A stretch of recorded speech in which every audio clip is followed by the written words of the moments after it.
दोस्तों, एक बार भगवान विष्णु और माता लक्ष्मी क्षीर सागर में शेषनाग की शैया पर विश्राम कर रहे थे।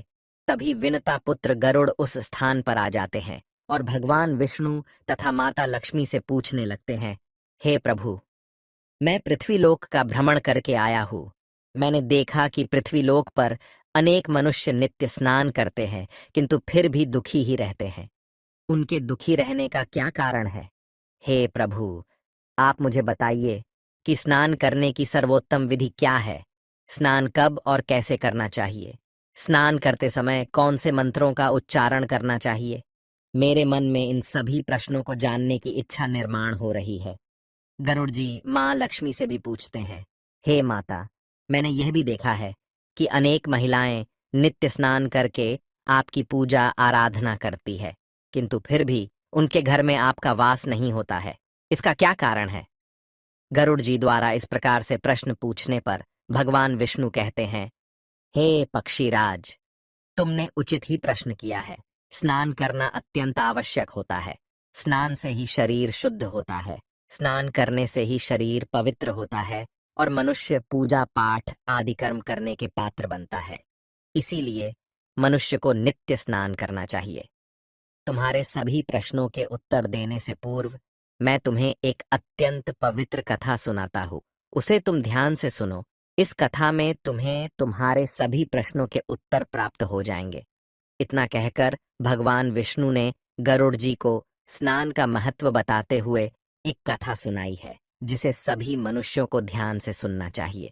इस कथा का श्रवण करने मात्र से ही सैकड़ों तीर्थों में स्नान करने का पुण्य मनुष्य को प्राप्त होता है। इसीलिए आप सभी इस कथा को पूरा जरूर सुने। आधा अधूरा ज्ञान अनर्थ का कारण होता है। तो चलिए शुरू करते हैं। भगवान विष्णु कहते हैं, हे पक्षीराज, प्राचीन काल की बात है। मध्य देश में एक अत्यंत सुंदर नगर था, जहां पर एक धनवान सेठ रहता था, जिसकी 3 पुत्रियां थीं। सेठ ने अपनी पुत्रियों को कभी किसी चीज की कमी होने नहीं दी। उसने उन्हें बड़े लाड प्यार से पाला था। उसकी पुत्रियां बहुत ही सुंदर और चंचल स्वभाव की थी। एक पिता का जो जो कर्तव्य होता है, वह सभी उस सेठ ने पूर्ण किया। अपनी पुत्रियों को उसने सब कुछ दिया, लेकिन उसने केवल एक गलती की। उसने अपनी पुत्रियों को शास्त्र ज्ञान नहीं दिया। जीवन में सब कुछ पाकर भी उसकी पुत्रियों का जीवन अधूरा था। ज्ञान के बिना कोई भी मनुष्य पूर्ण नहीं होता है। पैसा, संपत्ति, सौंदर्य होकर भी उसकी पुत्रियों के पास वो नहीं था जो प्रत्येक स्त्री के पास होना चाहिए। फिर जब उसकी तीनों पुत्रियां जवान हुई, तो सेठ ने उसकी तीनों पुत्रियों का विवाह एक अच्छे कुल में कर दिया। तीनों के पति बड़े बड़े व्यापारी थे और सभी राजमहलों में रहने के लिए चली गई। जैसे ही तीनों रहने के लिए अपने घर चली गई, वहां पर उनका भव्य दिव्य स्वागत किया गया। विवाह के बाद की सभी रस्में की गई। उन तीनों के ससुराल वालों ने उन्हें बहुत मान सम्मान दिया और सभी के साथ प्रेम से व्यवहार किया। वे तीनों अपने ससुराल में बड़े ही मौज से रहने लगीं। तीनों सुबह देर से जागती थीं, देर से स्नान करती थीं, बिना स्नान किए ही भोजन किया करती थी और कभी कभी ही पूजा पाठ किया करती थी। उनकी सास ने उन्हें कई बार टोका, लेकिन किसी ने अपनी सास की बात नहीं मानी और अपनी ही मनमानी करने लगी। लेकिन जैसे जैसे समय बीतता गया, उन तीनों पुत्रियों के ससुराल में परेशानियां बढ़ने लगीं। तीनों के पतियों को व्यापार में आर्थिक नुकसान होने लगा और धीरे धीरे उनका सारा व्यापार डूबने लगा।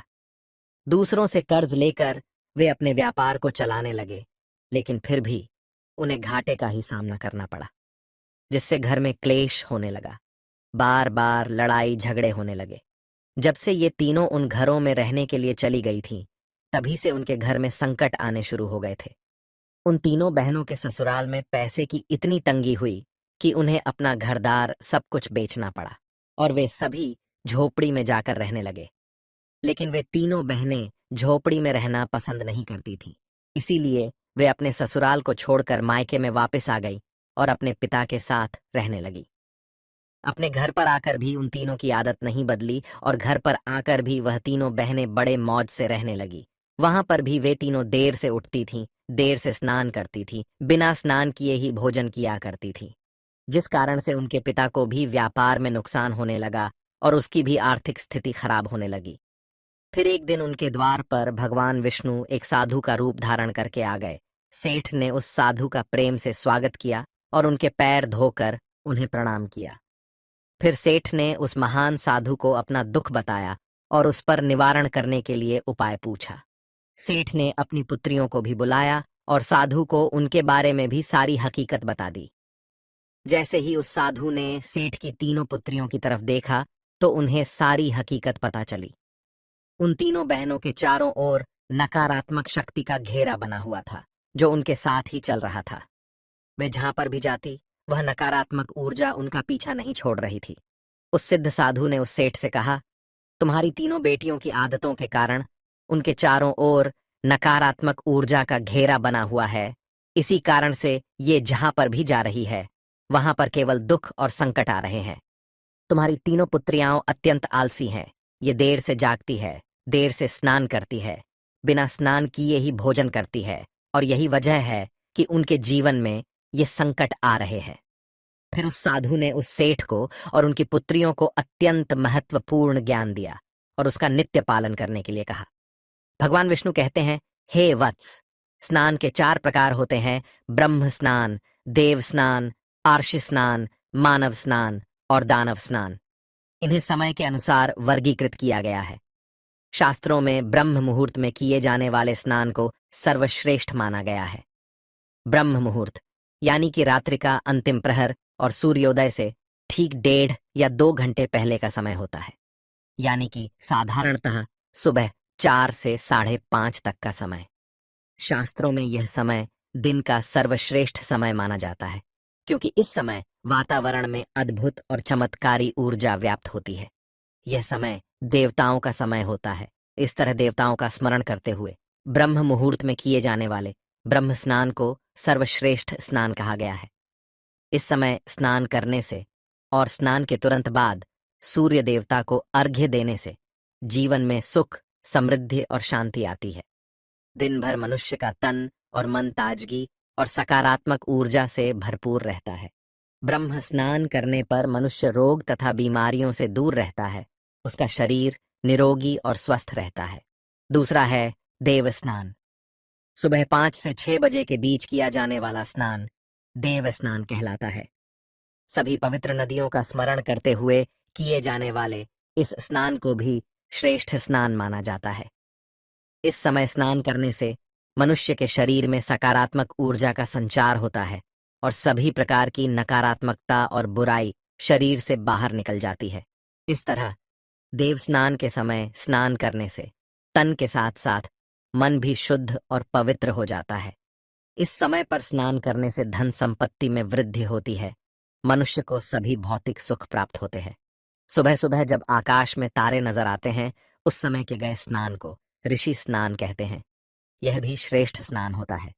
इस समय स्नान करने से मानसिक शांति मिलती है। तीसरा है मानव स्नान।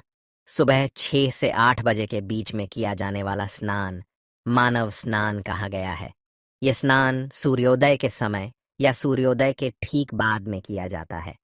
इस समय स्नान करना भी अच्छा माना गया है। शरीर में दिन भर ताजगी, स्फूर्ति और सकारात्मक ऊर्जा व्याप्त रहती है, जो हमें किसी भी कार्य को करने के लिए उत्साहित करती है। किंतु मनुष्य को कभी सूर्योदय के 2 घंटे बाद स्नान नहीं करना चाहिए, अर्थात सुबह 8 बजे के बाद स्नान करना अनुचित होता है। इस समय वातावरण में व्याप्त दैवी शक्ति बहुत कम हो जाती है, इसलिए मनुष्य में उत्साह और ऊर्जा की भी कमी दिखाई देती है, जिससे वह दिन भर आलस का अनुभव करता है। पूरे दिन शरीर में सुस्ती सी रहती है और किसी भी काम में मन नहीं लगता है। सुबह 8 बजे के बाद स्नान करने से व्यक्ति के जीवन में दुर्भाग्य आता है। उसके शरीर में नकारात्मक ऊर्जा का वास होने लगता है। ऐसा मनुष्य जिस स्थान पर भी जाता है, उसके साथ दुर्भाग्य चला आता है। तुम्हारी ये तीनों पुत्रियां सुबह देर से स्नान करती थीं, जिस कारण से उनके ससुराल की सारी संपत्ति नष्ट हो गई और अब तुम्हारी भी धन संपत्ति नष्ट हो रही है। सूर्योदय होने के बहुत समय बाद तक भी जो लोग स्नान नहीं करते हैं, उनके मन में दिन भर क्रोध, राग, द्वेष, नकारात्मकता, कमजोरी और चिड़चिड़ापन बना रहता है, जिससे इनके काम में मुश्किलें आ सकती हैं। इसलिए प्रतिदिन ब्रह्म स्नान, देव स्नान, ऋषि स्नान या मनुष्य स्नान करने की सलाह दी गई है। प्रतिदिन इन पवित्र कालों में उठकर स्नान करके ईश्वर की पूरी श्रद्धा से आराधना, प्रार्थना और पूजा पाठ करने से तथा सूर्य देवता को अर्घ्य देने से हमारे तन के साथ साथ मन भी शुद्ध और पवित्र हो जाता है और हमारी बहुत सी समस्याओं का समाधान हो जाता है। हमारे अंदर से सभी प्रकार की नकारात्मकता दूर होती है और सुख समृद्धि का मार्ग खुल जाता है। संध्या काल और रात्रि के समय अत्यावश्यक न हो तो बिल्कुल भी स्नान नहीं करना चाहिए। भगवान विष्णु कहते हैं, हे वत्स, अब मैं तुम्हें स्नान करते समय बोले जाने वाले अत्यंत महत्वपूर्ण मंत्र के बारे में बताने जा रहा हूं, इसीलिए तुम इसे ध्यान से सुनो। जो भी इस मंत्र का उच्चारण करते हुए स्नान करता है, उसके सभी पाप उसी क्षण नष्ट हो जाते हैं, उसका दुर्भाग्य भी नष्ट हो जाता है और उसे सुख समृद्धि प्राप्त होती है। वह मंत्र इस प्रकार है, गंगे च यमुने चैव गोदावरी सरस्वती नर्मदे सिंधु कावेरी जले अस्मिन सन्निधिम कुरु। इसका अर्थ है, हे गंगा, यमुना, गोदावरी, सरस्वती, नर्मदा, सिंधु और कावेरी माँ, मेरे स्नान करने के जल में कृपया आप सभी पधारिए। इस मंत्र के उच्चारण से सभी तीर्थ स्थानों में स्नान करने का पुण्य मिलता है। इस प्रकार से भगवान विष्णु ने उस सेठ को स्नान का महत्व बताया। फिर सेठ की तीनों पुत्रियों को अपनी गलती समझ में आ गई। वे तीनों अपने अपने ससुराल में रहने के लिए चली गई और भगवान विष्णु द्वारा बताए गए स्नान के सभी नियमों का पालन करने लगी। तीनों सुबह ब्रह्म मुहूर्त में जाग कर स्नान करने लगी और नित्य सूर्य को जल देने लगी। सुबह नित्य स्नान करने से उनका शरीर पवित्र हो गया और वह नकारात्मक ऊर्जा भी पूरी तरह से नष्ट हो गई। धीरे धीरे उनके पति का व्यापार भी ठीक से चलने लगा और उनका खोया हुआ सब कुछ उन्हें फिर से वापस मिल गया और तीनों बहनें बड़ी ही प्रसन्नता से अपने ससुराल में रहने लगी। तो दोस्तों, इस प्रकार से हमारे जीवन में स्नान का बहुत अधिक महत्व होता है। इसीलिए हमें रोज सुबह जल्दी स्नान करना चाहिए। सुबह 8 बजे के बाद स्नान करना अशुभ होता है। इस प्रकार से भगवान विष्णु ने गरुड़ जी को स्नान का महत्व बताया है। उम्मीद है आपको यह कथा पसंद आई होगी। वीडियो को लाइक जरूर करें और कमेंट में जय श्री हरि विष्णु और जय मां लक्ष्मी जरूर लिखें। साथ ही चैनल को सब्सक्राइब करें ताकि ऐसी ही आध्यात्मिक जानकारी आपको प्राप्त हो। आप सभी का धन्यवाद। आप सभी